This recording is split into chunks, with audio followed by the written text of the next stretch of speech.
This is Automating Your Sales Funnel, the Advanced Masterclass session, and my name is Jenny Gibson. I'm going to be your instructor for today. I'm the Director of Data Product Development at MailChimp. My group works on automation functionality, segmentation, reporting, recommendations, and generally putting the great AI assistants developed by our data science team into the product for you to use.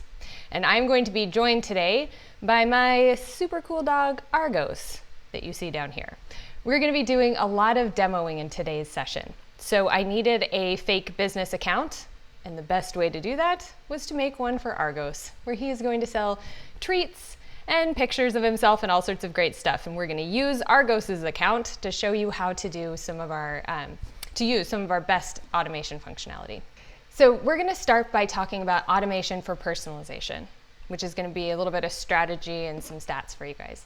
Sample customer journeys for the holidays, and a how-to product demo. And then we're going to save lots of time for questions at the end. I'm happy to answer anything you throw my way, but since this is a demo-focused session, I'm particularly happy to answer the how do you do X in the platform questions. I'll just pull up Argos's fake account and show you how to do it, so feel free to ask lots of questions as we're going through this. Okay, let's dig in. Why do we care about marketing automations? Marketing automations is the best way to deliver personalized content. Personalization is the act of designing or producing something specifically to meet someone's individual requirements. And automation is how you make sure that that unique content is actually delivered at the precise moment it's likely to best resonate with that person. We say that content is personalized when it's delivered at the right time, with the most relevant content for the individual, and in the most engaging way for that individual. Personalization is the real focus, because personalization is the tactic that's associated with the best business outcomes for you. So let's look at some numbers. So when we look at all the emails sent from MailChimp, we get some really great data. And it shows that personalization works. So sending campaigns at a relevant time results in approximately 14% lift in open rate and approximately 92% lift in click-through rates. So this means that making sure the recipient receives your email at the optimal time for them personally does result in better engagement with that email. A great example of this are the happy birthday emails, and you see one here, a sample of one anyway. Is there anything more personal than someone's actual birthday? No, unique to them. But you don't have time to send one-off emails to everyone on their birthday. Automating this lets you relax, knowing that you'll never miss the perfect moment to celebrate your customer and build up that positive brand relationship.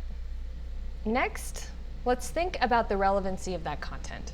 So campaigns that leverage segmentation for targeting experience approximately 40% higher click-through rate. So segmentation means targeting your email to a specific group of people. It's the functionality that lets Argos send one email to dog toy lovers and another email to dog treat lovers. In this example here that we're seeing, it's targeting content based on a user's past purchase. When the content is targeted like this, it results in a much higher engagement rate from recipients. Thinking about that engagement, what is the engagement we want? Bye. Yeah. Okay, so personalized emails deliver approximately 2x higher average revenue per transaction and approximately 3 times higher transaction rate.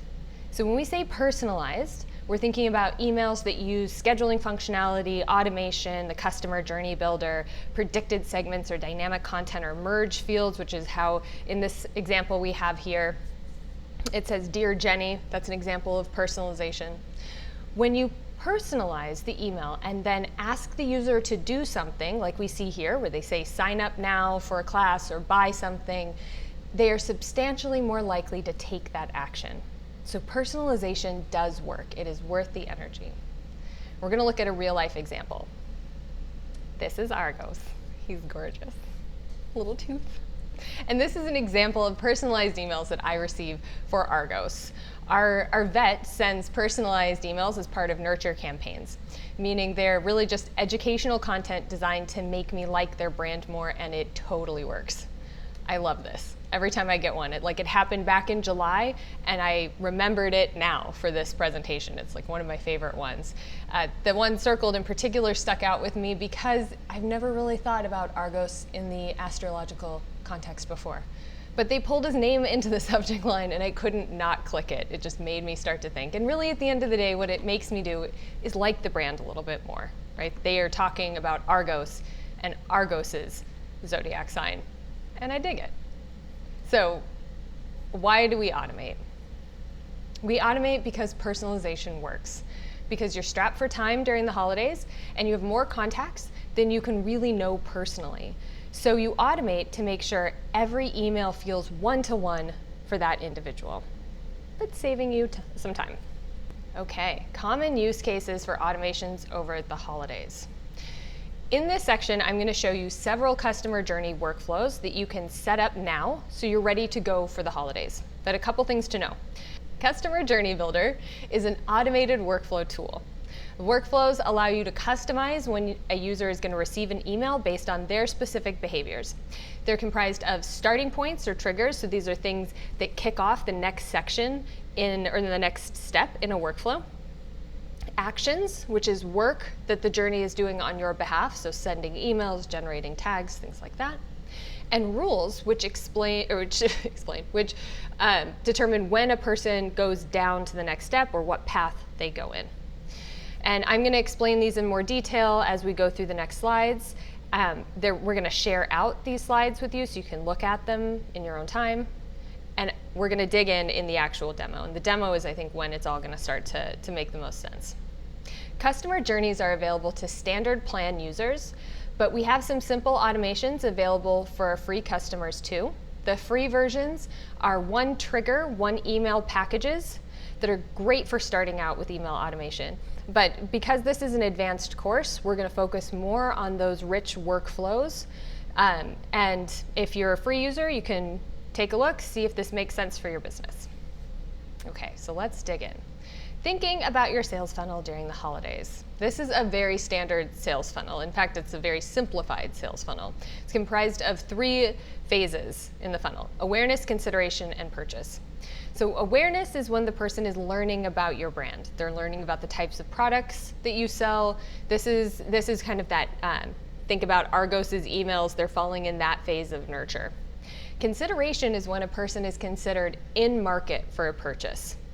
So consideration, I don't know why, but my brain just keeps going to this example. It's like, if you have ripped your pants, you are now in market to buy new pants. And you are going to consider a variety of places to buy those pants from. And that makes you in market for pants, and the people that you're considering, they want to be part of what we call your consideration set. So you as a business want to be in the consideration set, and you want to actually win that business, right? And then purchase, and purchase is as much about the actual purchase and confirming it as it is about building brand loyalty and driving that second sale. So we're going to talk about these in more detail.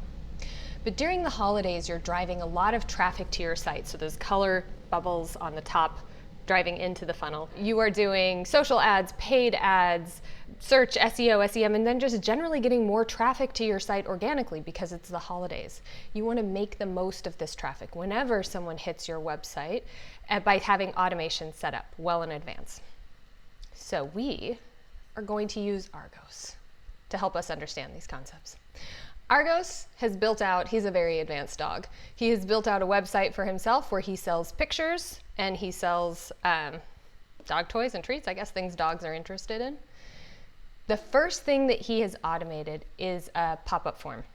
This is an example of a pop-up form that I've created through MailChimp. It's automatically on the website when it triggers. The one that I set up here, it triggers when someone scrolls to the bottom of the page, but you can set it up so if someone's been on the site for X seconds or minutes, then it automatically pops up. It is probably really small, so I'm going to tell you what it says. It's got a little picture of Argos and it says email, and there's a space where someone can enter their email.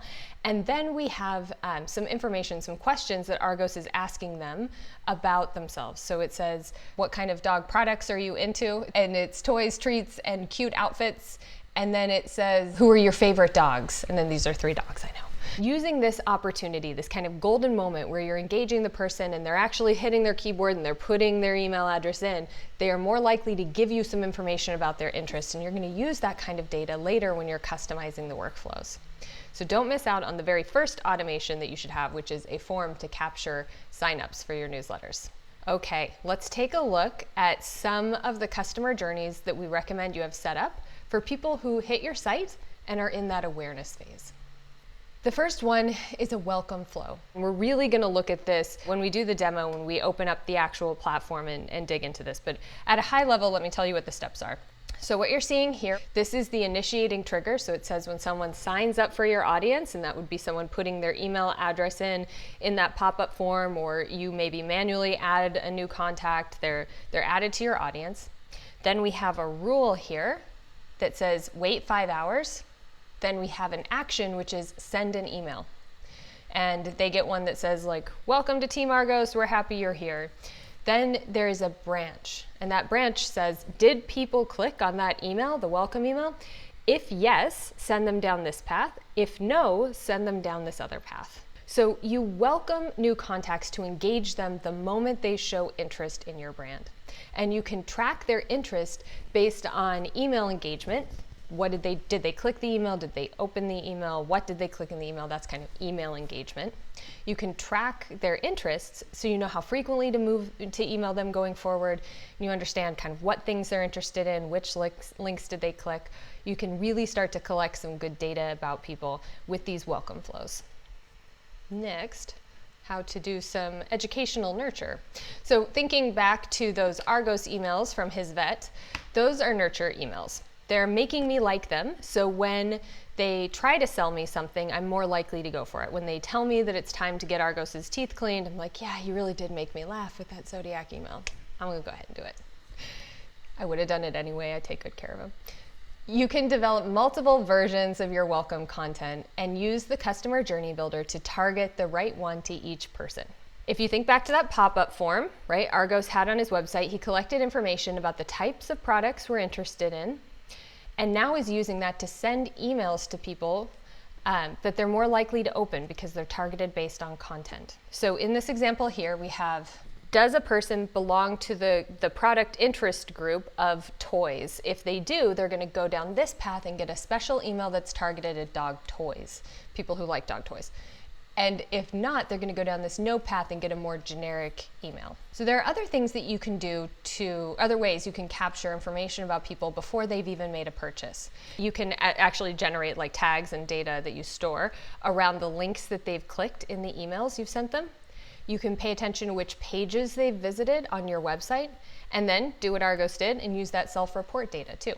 Okay, next we have the consideration phase. So this is when they are in market. It is the holidays, people are in market. They're in market for a dog toy purchase because it's the gift giving season. So there's a forcing function there. People need to go buy gifts. You want to be in the consideration set, and you want to make sure that if they are considering you, you're giving them ample incentive to finalize that purchase, to convert. So here are some automations you can set up so you're ready to convert people who show interest in your products. This is the first thing that we're going to look at. This is actually not a customer journey flow. This is a calendar that we have within MailChimp. If you go to the Campaigns tab, that's in the yellow bar, the left-hand sidebar, Campaigns, then you'll see sub-tabs kind of offset a little bit to the left of the page. You'll see one that says Calendar View. So everything that you've scheduled in advance comes onto this calendar here.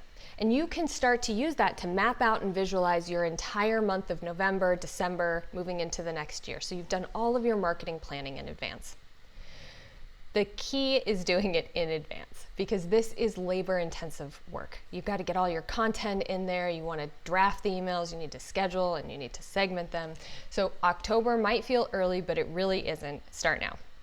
Using MailChimp's scheduling functionality to plan out the full month and design emails now so everything is ready to go and you can focus on running your business during the busiest days of the year, not just sending out emails and trying to do marketing. Just at a very high level, I'll describe how we've built things out here, a sample holiday campaign. The first two here are more nurture flows. So I'm educating people about the types of toys that I sell, things like that. Then in this flow here, as we're moving towards the end of the month into Black Friday, I'm priming people with this email early in the week. I'm telling them, hey, I'm going to be giving a really great discount for Black Friday. Look out for it. When I send that email, go ahead and click it. It's going to be good. Then on Black Friday, I have a couple segmented versions of emails. So I'm sending out my 50% off Argos, but I've got different versions going to people based on what I know about them. And I've got some social posts scheduled for that week. Then I've got another email going out on Cyber Monday, and if Argos was a nonprofit, he might have some stuff on Giving Tuesday. You can see, because Argos did all of this work and planned everything out, now he's just playing with the product. That's what he does now. Okay, the other thing that you absolutely need to have to work in the consideration phase is an abandoned cart automation. Abandoned cart is critical. If you have an e-commerce integration, be it MailChimp e-commerce or you're working with WooCommerce, Stripe, anything like that, if you have it integrated into MailChimp, you need an abandoned cart flow. Abandoned cart is the automation that triggers when someone adds products to their cart online and then leaves your site without finishing the purchase. Maybe they got busy, maybe they're researching other sellers. Oh no, we don't want that. Either way, you want to encourage them to come back and finish the purchase. You're seeing two examples here. This one is pretty basic, this one is super complex, but actually both of these are available for you in the pre-built journeys section. I am going to demo where this is, the pre-built journeys section of our website. So these are actually ones that MailChimp has built for you, and you just need to do some light customization and turn them on. While the one on the right looks super complex, what it's really doing is using your customer's behavior and your business strategy to deliver a super personalized experience for each customer. With more people coming to your site during the holidays, you don't want to be caught without one of these set up. MailChimp does offer a free version of abandoned cart, so if you have an e-commerce integration, really, there's no excuse, there are free versions of these. They are very straightforward. They have one follow-up email, a quick delay, one follow-up email. But if you go into the standard plan, you can get access to these richer, and by richer, I mean there's more emails, you're doing more follow-up, you're testing out different strategies. That's available with the Customer Journey Builder. And you can build out paths for individuals to follow, right? So it doesn't matter if you're going bonkers with something super sophisticated or really just a straightforward but multi-step flow, you definitely need one set up as soon as possible. And a compelling offer can really help with these abandoned cart flows. So you're going to build out an abandoned cart with, if you're going to build out an abandoned cart with multiple emails, which I do strongly recommend because I think it makes for the most successful type of abandoned cart flow. The best place to start is by testing incrementally richer offers. So an example of this is catering the offer based on the time since the cart was abandoned, and tagging to record how discount or price sensitive a customer really is. So in this flow here, we're going to use our imagination because in order to get the screenshot right, I had to cut off part of the flow. But further up, let's use my cursor, further up, there would be a trigger that says when someone abandons their cart, and then we send them an email that just is a reminder. It doesn't have a discount in it. It just says, hey, we see that you didn't finish your purchase. You want to come back and finish? Then a certain percentage of people really do just need that nudge. And they'll go down this path on yes, and you'll tag them as someone who is not price sensitive. They just needed a reminder. And that's good to know because we'll use that in future journeys. We'll use that to segment emails going forward. That's good data. If that wasn't enough to convert them, then we can send out a second email. And that second email may have a slightly richer offer, or in this case, any offer.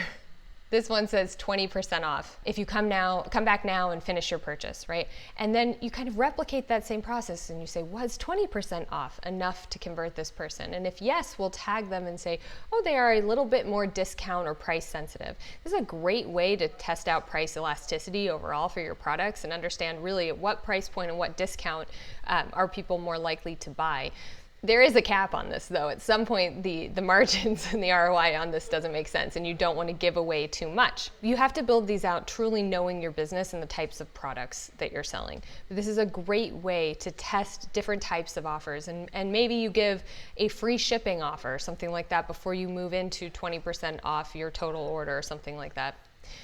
A compelling offer really can help close the sale, but there are lots of ways that you can lots of strategies that you can use to figure out when you're going to give these offers. So you can do the time since someone abandoned their cart, the value of the products in the abandoned cart, the previous purchase history, have they bought from you before, and site revisits. Did they come back to your site since abandoning it and then abandon again? Well, you might want to, they're showing extra interest, you might want to do something to really convert that sale. So the last phase, the purchase phase in the funnel, which, like I said, isn't really about purchase as much as it is about repurchase and building that brand loyalty. As soon as a purchase is made, you want to focus on building brand loyalty and nurturing for that next purchase. And because this is such a time-sensitive activity, you need to have those automations set up in advance to be ready for that perfect moment. So we're going to look at a couple of these. This first one is a purchase confirmation and shipping notification. So this sample really just meant to kind of show you some of the things you can do. In this example, someone has made a purchase online or offline, and you send them an email that says, Argos's PAWS are busy working on your order.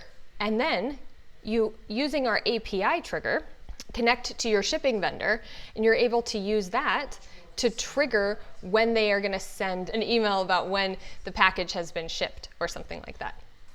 Remind users when it's time to repurchase. And I don't know why, but I love this example of vitamins. So you sell someone a bottle of vitamins, and in that vitamin bottle there are 30 pills. So you know that in 30 days they're going to run out of these vitamins. And so you can schedule when someone buys this specific product that I know has 30 pills in it, I am going to send them an email in 30 days and tell them that it's time to repurchase. That kind of personalized follow-up is going to be extra relevant for the individual who bought that specific product.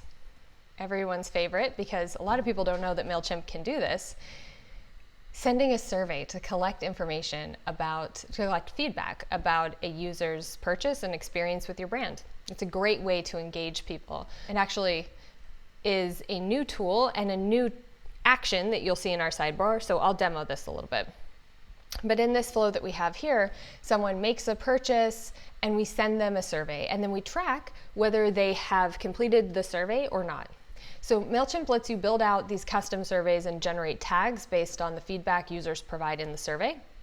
And you can use these to encourage users to provide feedback about your brand. Like I said, great way to engage them, but it's also good to look for people who like your brand. So you go through that survey feedback, identify people who could be great for giving client testimonials or asking them to give online reviews like a Yelp review or something like that. You want to know that they like you before you ask them.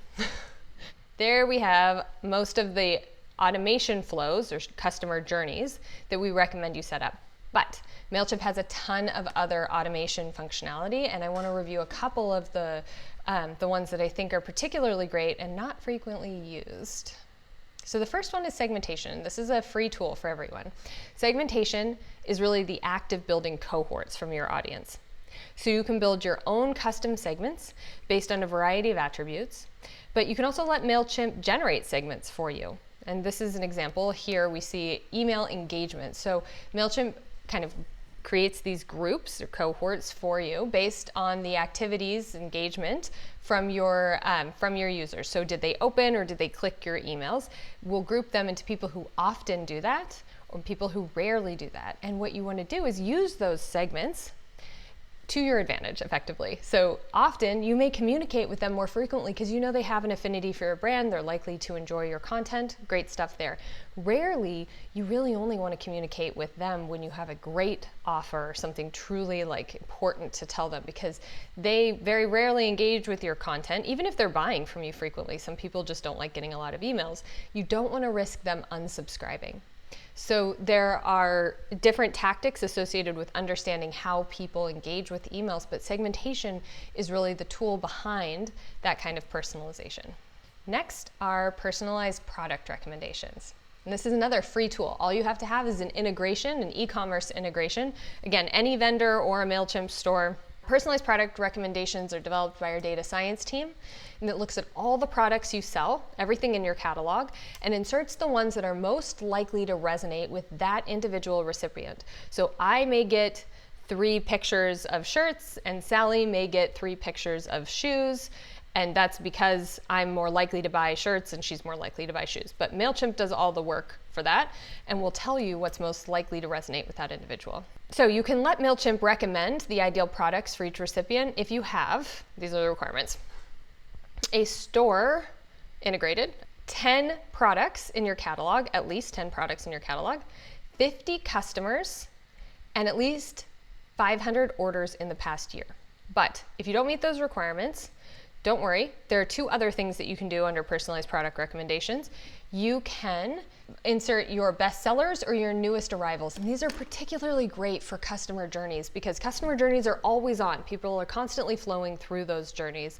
And what this does is it allows you to keep the content in these emails super fresh.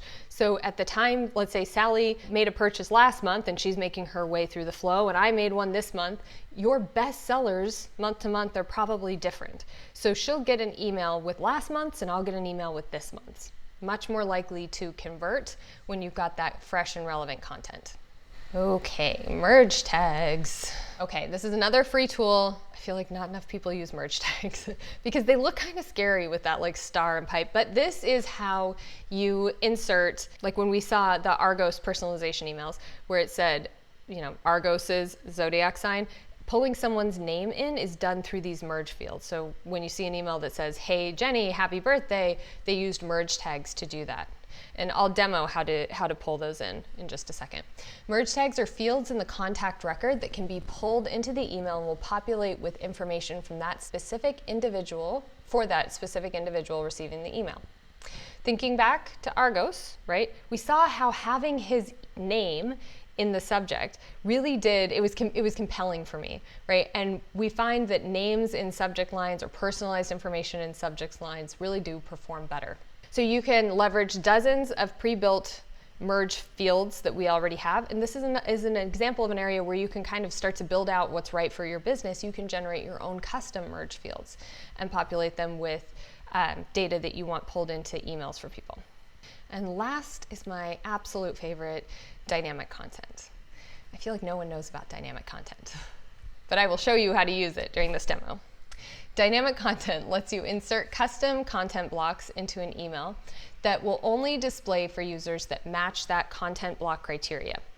So this is especially important for personalizing customer journeys where you don't want to have 3 branches in the journey, but you do want to give personalized content in some emails. It cuts down on how many branches you have to put in, but still lets that content be hyper-targeted. And this is one I'll demo. It's a really great feature.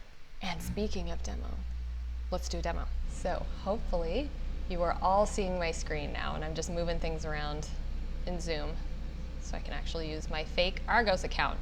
Argos has built out a fake account for us to use here where he's selling products. He has a store, a website, everything's integrated. And we are going to use his account to generate some customer journeys. We're going to do a couple samples. I've got them written down here, one for each phase in that funnel.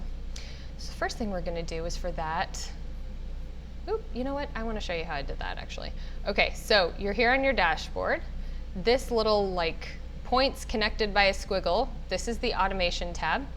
You're going to click that, and it's going to drop you right into the customer journey builder. If you have previous journeys that you've built out, you'll find them under My Journeys.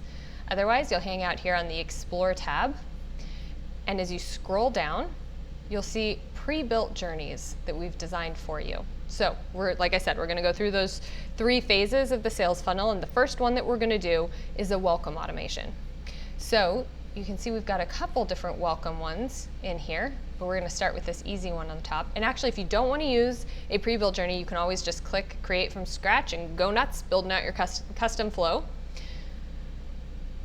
But if you want us to do a little work for you, you can leverage our pre-built journeys. And when you click on the pre-built journey tile, it's going to take you to a page where you can learn a little bit more about the objective for that journey. We'll tell you a little about why it's useful, what it's going to do for you. If you need any kind of integration or any kind of special access, you would see that delineated up here.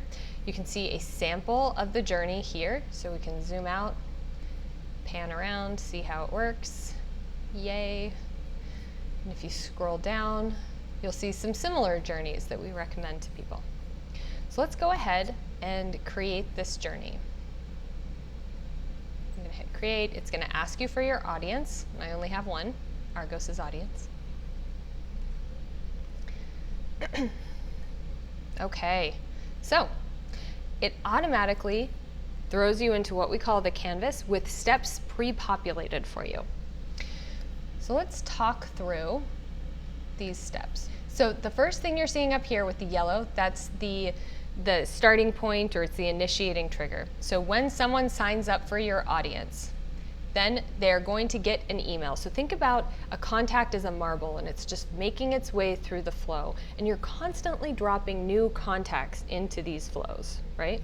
So when someone makes a purchase, they're going to trigger into this. They're going to get an email right away that says, welcome to our family, and you can change that. In fact, we will. 1 second. Then it will wait 2 days from the time that someone joined your audience and send out a second email with some more information about you, or the products that you sell, anything. Then it's going to wait 2 more days, and then it's going to ask a question. It's going to say, did this contact engage with both, and by engage I mean click, both of these emails that you sent, or only one or none? And that's what's governing this branch path, right? So if they clicked on both of the emails that you sent, then you're going to tag them, and you can see this tag icon down here. You're going to tag them as high engagement. So this is someone who clicked both of your emails. Not only did they open it, they went to your site, they clicked through. They are very interested in your product, and you're going to use that to send special emails, maybe use it to send them a great discount because they're very engaged. It's good information to have. If they didn't, then you're going to send them down a second branch where you say, did they click only one of those emails? If yes, then I'm going to tag them as medium engagement. And if they didn't click any of my welcome emails, then I'm going to tag them as no engagement. And this is a very basic welcome flow. You can think about how you would customize something like this, and we're going to actually go in and kind of change some things around for the fun of it, so you can see how to do that. But this is a great way to learn about your customers right off the bat. So we understand there are triggers, starting points, actions, which are these ones in kale, I think. I think the color's kale. And then these rules in maroon. So the rules over here and the actions down here. And at any point you can drag these, let's add a time delay here. You can drag them right onto the canvas and drop them in the workflow. And if you don't like it there, you can click the 3 dots and delete the journey point. We'll ask you, are you sure? Yes, I am. And there's lots of actions that you can take. We're not going to demo it in this exact flow. I'll do it in another one, but there's sending a survey, archiving a contact, updating the contact. This would be updating their merge field with some new information that you'll use to customize the emails going forward. Unsubscribe, tag or untag, group or ungroup, and send an email. And we are constantly working to add more actions and triggers to this library. And we'll show you triggers here. It's a real live demo, so I'm going to mess up. Okay, so you can add a second entry point into this. So what we said is when someone joins my audience, or maybe if you add the tag, fun test tag. Now, if either of these things are true, the person will flow into this journey. Now, there are some things you can do to refine this. So let's talk about segmentation and adding that to the triggers.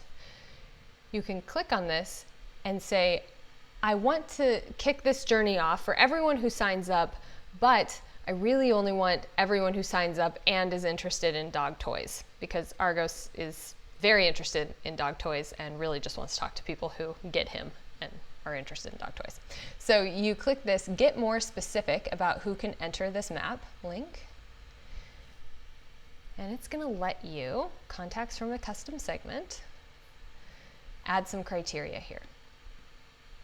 So you're going to say, okay, when someone's dog product type, their favorite dog product type, is toys, and then we'll save. And you see that filter showing here now, dog product types of toys.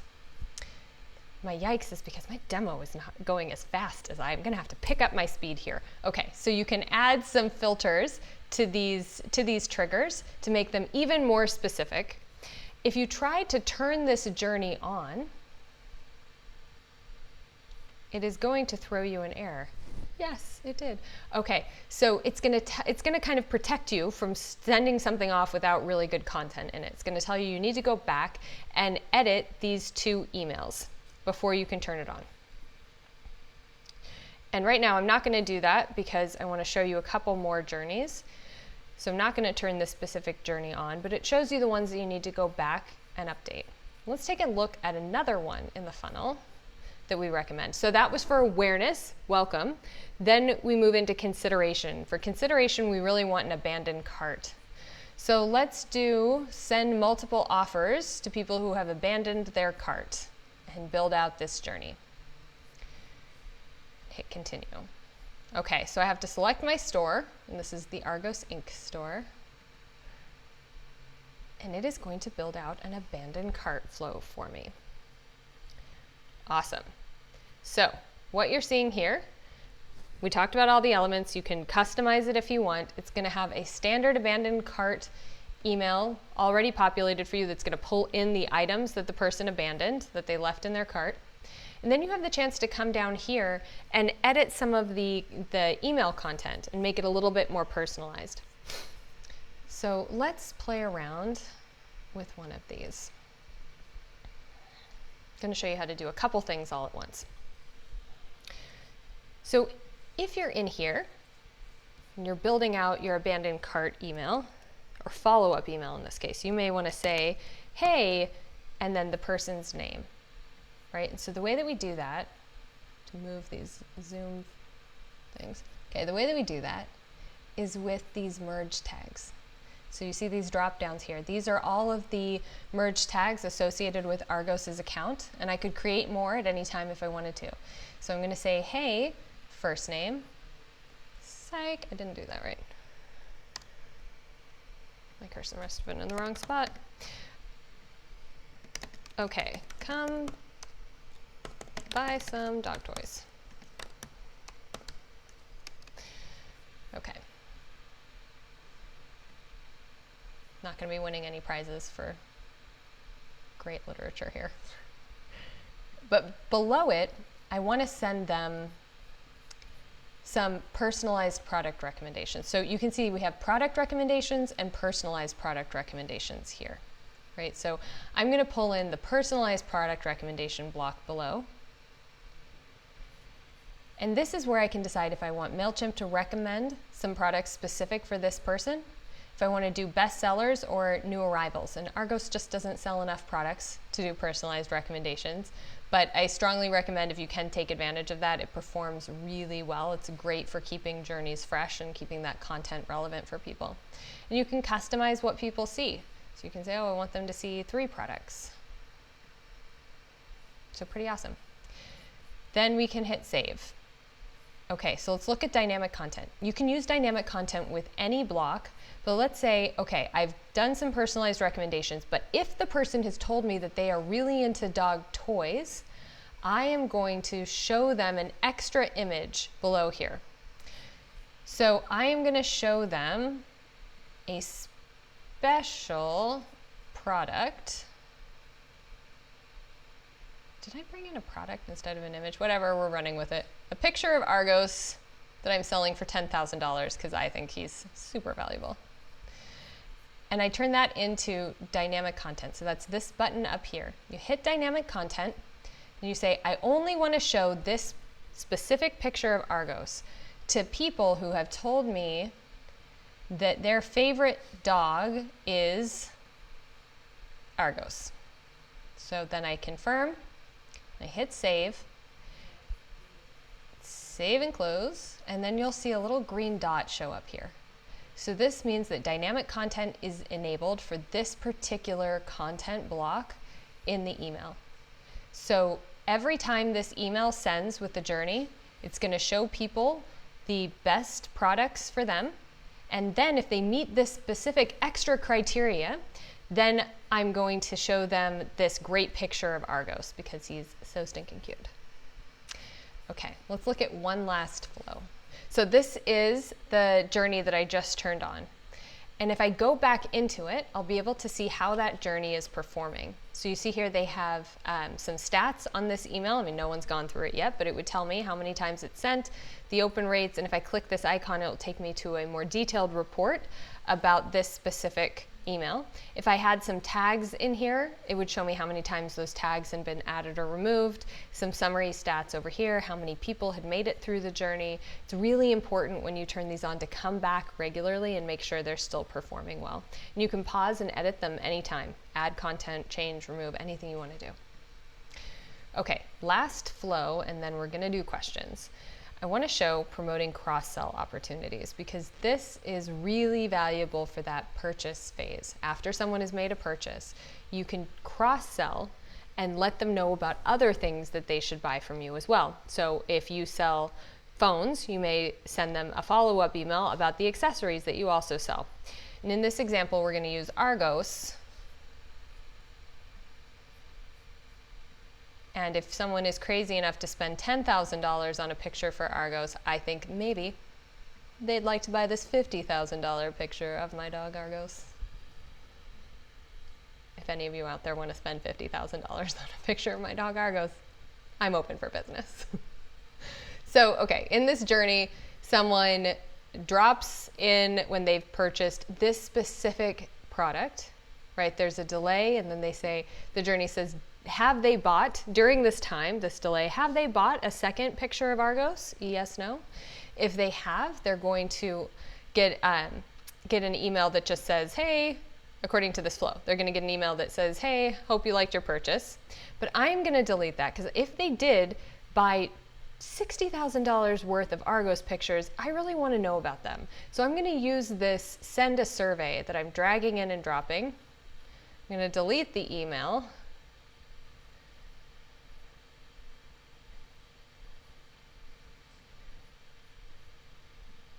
And I can ask them why they spent $60,000 on pictures of Argos. So you can edit the email content very easily here, choose any of the surveys that you've made through MailChimp. Very easy to make a survey, hit create, look down, you'll see surveys. Strongly recommend people do this. It is a great way to engage your customers. Then this take surveys button, you can pick any of the surveys that you've created. You can create a new survey. You can actually go in and edit it if you want to. Super easy to do it all through the Journey Builder. Okay, so that was a very rapid demo. Hopefully you found it engaging and interesting. But let's stop for a second and take some questions from you guys. Amy at MailChimp is going to help me by asking some of your IRL questions. Let's see if I can get back here. Okay, Amy, are you there? I'm here, Jenny. Okay, let's hear those questions. All right, we have a few good ones. Question number 1. So what if a customer ends up on 2 nurturing paths? Could they get multiple emails from the various paths? How are the offers integrated? Great question. Could they? Yeah, they could. That's why you want to be careful when you're setting these journeys up. And I feel like the demo just wasn't long enough. The filtering criteria for kicking off a journey is really important. So what you want to do is make sure that you have hyper-targeted journeys. So you're really making sure that people are in only one of these nurture flows at a time.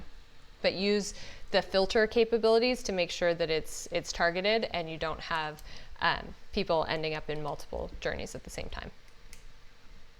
Great.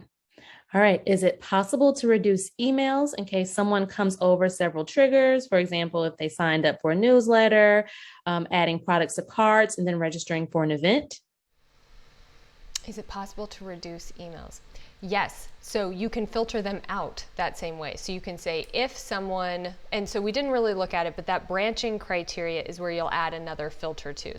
So in this example you gave, we'd say send them down this yes path if they, made a purchase, but don't send them down if they also have signed up for an event and also have like any other thing that you wanted to kind of control for. You can build it into the segmentation criteria of a branch. It's probably the easiest way to weed people out.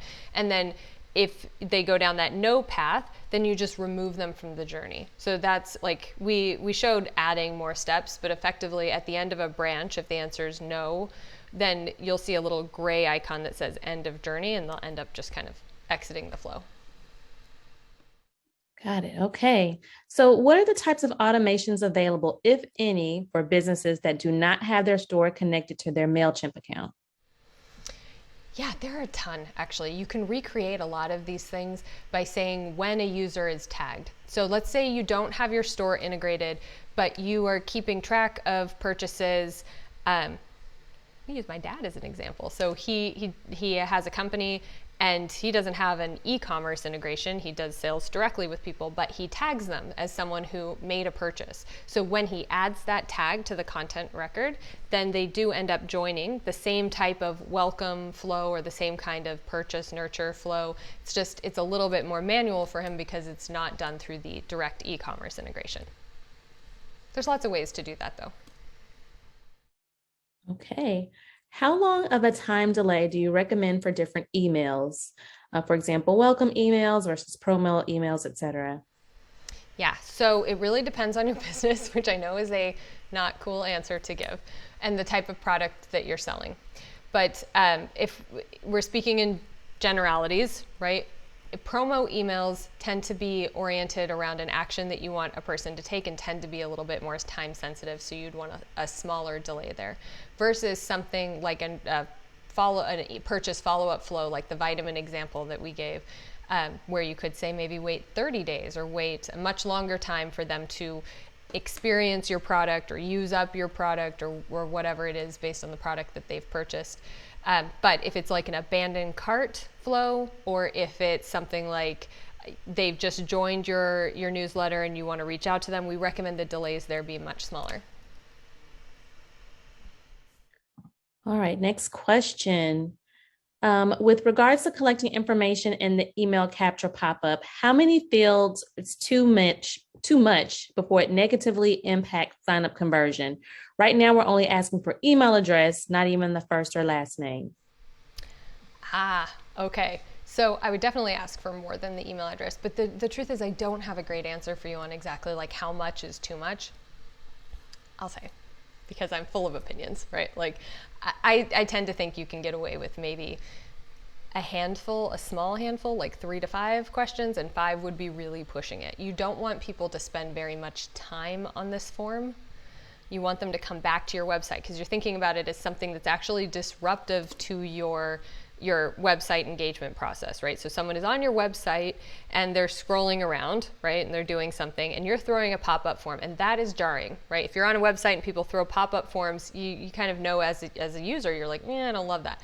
It is valuable because you need to collect that email address. Like as a business, it's a pain moment, but there's a lot of benefit. So you want to make that pain moment though as minimal as possible. So collect only what you need to. If you're only collecting email address, you're probably not collecting enough, right? I would definitely look for first name and then some product interest information, but I wouldn't go much heavier than that in that moment. Okay, we have time for a few more. Let's see. Okay, what types of automations do you recommend for B2B businesses, as abandoned cart or discount emails aren't too relevant for us? Yeah, so if we're thinking B2B, you have more traditional sales funnel and the nurture becomes more important. So you'll have maybe like a lead follow-up email where you're asking them some information to complete. You could use a survey to complete a form so you can qualify that lead. Then you'll lean a little bit more heavier on this nurture flow where you're educating them, you're getting them to try to reach out to you to schedule a consultation, maybe if it's that kind of B2B. The abandoned carts, things that are e-commerce integrated, become a little less relevant, but there are other integrations. Let's say that you are doing events, you can take advantage, or like if you're doing services that are more B2B, you can take advantage of some of the other integrations that we have. And we do have some special workflows built out specifically for those, and we're constantly adding more. Great. How many emails would you recommend for an abandoned cart workflow before you start to annoy your customer? Okay, we don't have a perfect answer for this, but I think it's important to answer questions. I mean, what I've seen most people do, and the thing that I think works best is the 2 to 3 email nurture. So one, I think it is good to start with a nudge, right? Like you forgot to finish your purchase. Don't give a discount unless you really have to. And then move into a discount, like incrementally richer discount flow. And I do think it's important to, the flow that I showed was pretty basic. It's important to customize who receives those discounts based on the products that they're buying. So if they're buying really cheap or loss leader products, you might not want to give as rich of a discount and as if they had put something in their cart that was very valuable or a little bit more expensive, depending on your margins, how much discount you can give. If they haven't, the best way to do this though is to target how they're engaging with your email. So if you're 3 emails in and they have not come back to your site and have not clicked or opened any of those emails, it is time to let them go. If during this process, and you can build these conditions out, they have come back to your site since you sent that email, or they've clicked and they just haven't finished, you don't want to stop that conversation yet. So definitely keep, like you can have a standard 2 to 3, but if you're getting indications that this person is still interested, I would keep going in the abandoned flow. It should just get more and more qualified if you keep emailing them. So don't blast everyone. Blast the people who are clicking, coming to your website, giving you some indication that they are actually interested in the content. All right, let's see. For cross sells, do we set up the cross sell items manually, or does your algorithm recognize which items are usually bought together and automate the suggestions? Ooh, I love that. Whoever asked that, you just gave me such a good idea for a cross-sell recommendation. This is recorded. I don't know why I'm writing it down as if I'm going to forget this idea later. That is a great idea, and we don't do that yet. Right now, you have to manually select. So you know your products best, and we're going to say that we'll make that process very easy for you. You'll see a drop down with pictures and price points, and you'll select the product just like I did. That's most likely to be a follow-up purchase, but we're going to go back and talk to data science. I like this algorithm recommendation idea. If anyone wants to send me more of those ideas, please tell me. Awesome. Well, Jenny, that is all the time we have for Q&A today. Thank you so much. That was super helpful. Awesome. Thank you guys for all those great questions, and thank you for spending some time with me today. We have 2 more advanced masterclass series coming up this week. Strongly encourage you to attend, and I hope everyone has a really fabulous evening. Thanks, guys.